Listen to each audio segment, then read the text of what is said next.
আসসালামু আলাইকুম, আমি সম্রাট। সবাইকে 6 to 12 একাডেমিতে স্বাগত।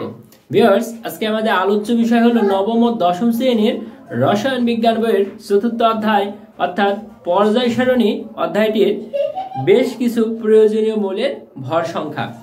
যেই প্রয়োজনীয় মৌলের ভর সংখ্যাগুলো নবম, দশম এবং একাদশ ও দ্বাদশ শ্রেণীতে প্রয়োজন পড়ে। এই মৌলগুলো ব্যতীত অন্য কোনো মৌলের ভর সংখ্যা আমাদের খুব একটা প্রয়োজন পড়ে না। ভিউয়ার্স, চলো আমরা ক্লাসটি একটু লক্ষ্য করি। পর্যায় সারণী মৌলের নাম ভর সংখ্যা। এখানে আমাদের বাম পাশে মৌলগুলো লেখা আছে আর ডান পাশে লেখা আছে ভর সংখ্যা। এখানেও বাম পাশে লেখা আছে মৌলগুলো আর ডান পাশে লেখা আছে ভর সংখ্যা। বাম পাশে কার্বন মৌলটির পারমাণবিক সংখ্যা 6, ভর সংখ্যা হলো 12।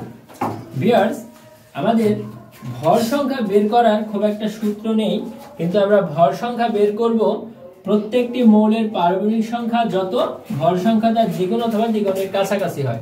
যেমন এখানে কার্বন মৌলের পারমাণবিক সংখ্যা 6, এর দ্বিগুণ করলে হয় 6 দুগুণে 12, এর ভর সংখ্যা হলো 12।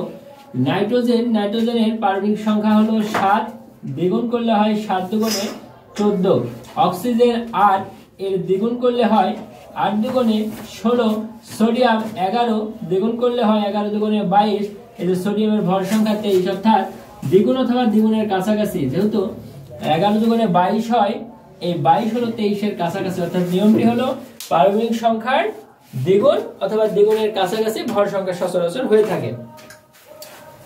ভিউয়ার্স, তার পরবর্তীতে আমাদের আছে এখানে ম্যাগনেসিয়াম, পারমাণবিক সংখ্যা 12, ভর সংখ্যা হলো 24, 12 দুগুণে 24। অ্যালুমিনিয়াম 13, ভর সংখ্যা হলো 27, 13 দুগুণে 26, 27 এর কাছাকাছি। সালফার 16, ভর সংখ্যা হলো 32, অর্থাৎ দ্বিগুণ, 16 দুগুণে 32। ক্লোরিন হলো 17, এটার ভর সংখ্যা 35.5, অর্থাৎ 17 দুগুণে 34, একটু বেশি, 35.5। পটাশিয়াম 19, এটা আমাদের 39 ভর সংখ্যা। 19 দ্বিগুণ করলে হয় 38, এখানে আছে একটু বেশি, 1 বেশি 39। এখানে আমার মৌল আছে ক্যালসিয়াম, যার পারমাণবিক সংখ্যা 20, ভর সংখ্যা 40, এই 20 এর দ্বিগুণ হলো 40।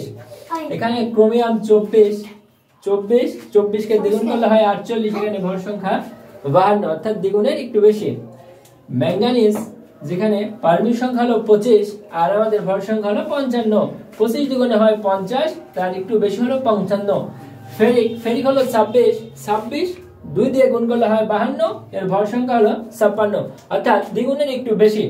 কপার 29, এটির দ্বিগুণ একটু বেশি হলো আমাদের 63.5, অর্থাৎ এটাকে দ্বিগুণ করলে হয় 58 আর এর ভর সংখ্যা হলো 63.5।